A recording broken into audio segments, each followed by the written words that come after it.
This could be the worst year in American history for illegal border crossings. It already hit the top 5 with 2 months left to go in the fiscal year, not counting August, a tumultuous month. Border agents had encountered more than 1.3 million illegal border crossers so far. We were there as the border crisis hit a new peak, and we found the record numbers amid a virus pandemic have created a perfect storm of chaos. Somewhere in this tall brush, if it doesn't go any further, somebody may just come in here. About a mile north of the Mexico border, they're right in here. Another group of illegal border crossers has scattered. ¿Dónde se fue tu compañeros? They're being tracked by Border Patrol agents following trails of trampled grass. We began the ride-along with Border Patrol in McAllen, Texas, 2 hours before sunrise.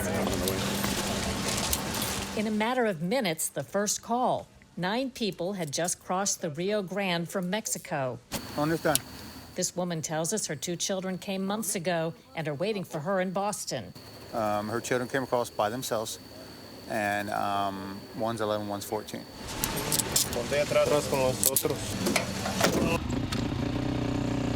Border Patrol never closes, sleeps, or stops.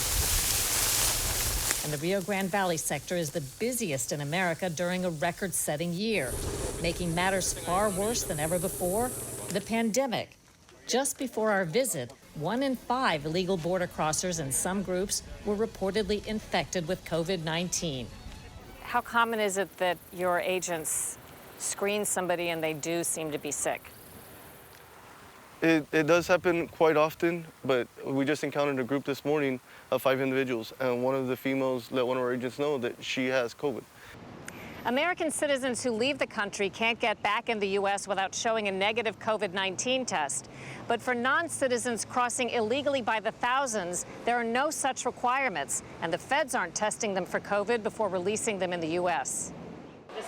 Is this the main area, like the largest? The dysfunctional arrangement has left border communities and nonprofits scrambling to help the immigrants while protecting U.S. citizens from COVID. We immediately found out that they were not tested for the virus.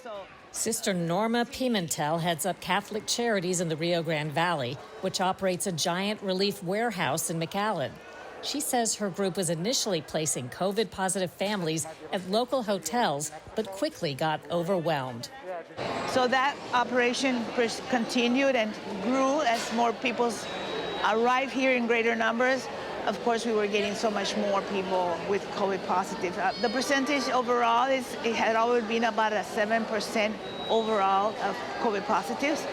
But with the high numbers, that was a lot of people, you know. And so that's you saw the COVID numbers go up, or just the overall numbers? The overall numbers were going up, so the COVID numbers were high as well. And so I said, if after today, if numbers continue as they are, we will not be able to hold them inside.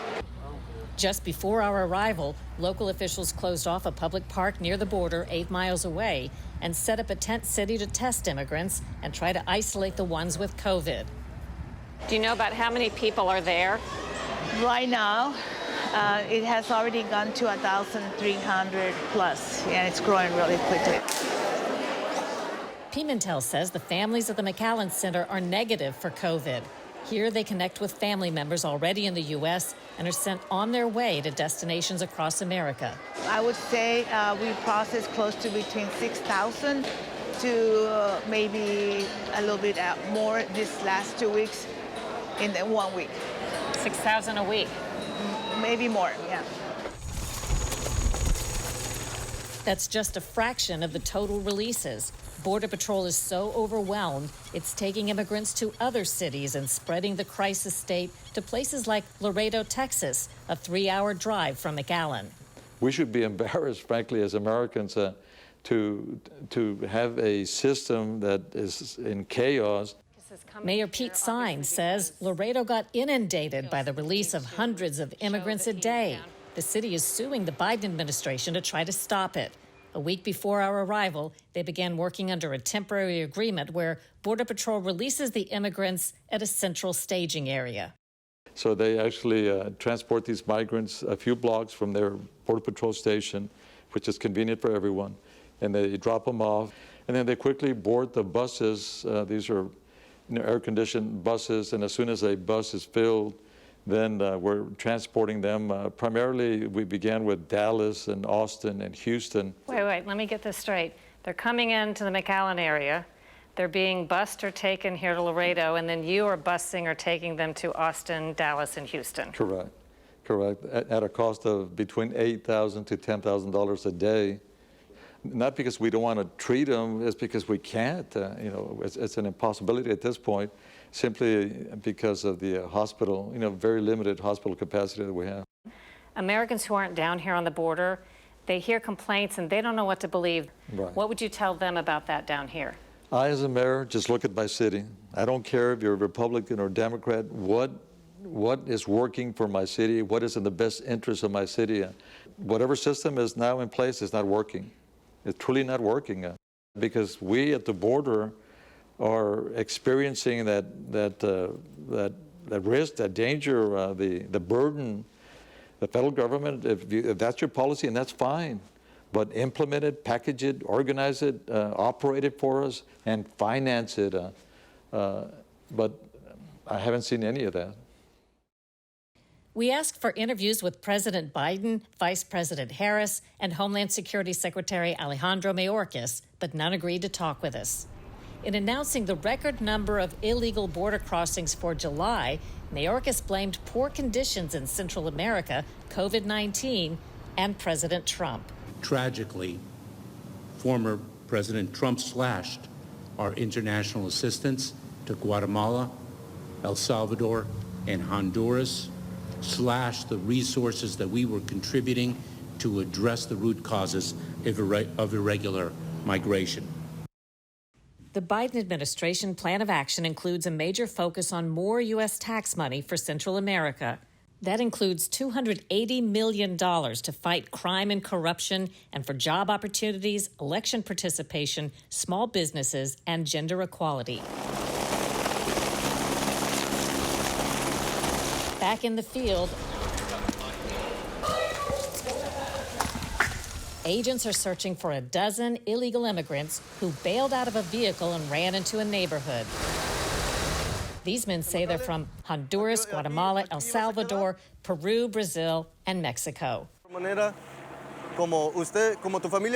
This man tells me he worked in financial services in Honduras and has a wife and daughter who came first, waiting for him in Denver. To get here, he says he agreed to pay the cartels $8,200, which raises another hard reality. The spike in illegal immigration is making the violent criminal cartels, called transnational criminal organizations or TCOs, even more prosperous. So every person who's caught here represents cash in the pocket of cartels? Correct. All the individuals that are crossed have to have paid somebody in order to come into the U.S. illegally in that manner. And she had to pay 50,000 quetzales. I don't know that. This woman says she paid the equivalent of more than $6,000 from Guatemala. She's headed to Ohio, where she says her husband is already waiting for her. She said, I just want to share that it was very difficult to journey here. I suffered a lot. There was no food. Martin Cuellar is sheriff in Webb County, which includes the city of Laredo. Before you cross that river behind us here, you have to pay the cartels. And then when you pay them and you get here, then you have to cross, the Border Patrol checkpoints. And you have to pay also. We're making, all this is making the cartels richer. Just counting the illegal border crossers agents have encountered this year represents an estimated $9 billion cash for the cartels. This woman says her dad, already in New York, paid for her. She and her 3-year-old daughter were in a large group turning themselves in at a baseball park in La Jolla, Texas. The second bus full of the day here, and it's still just morning. Up next, in Donald Trump's first broadcast TV interview since leaving office, we ask him about the border crisis and a lot more.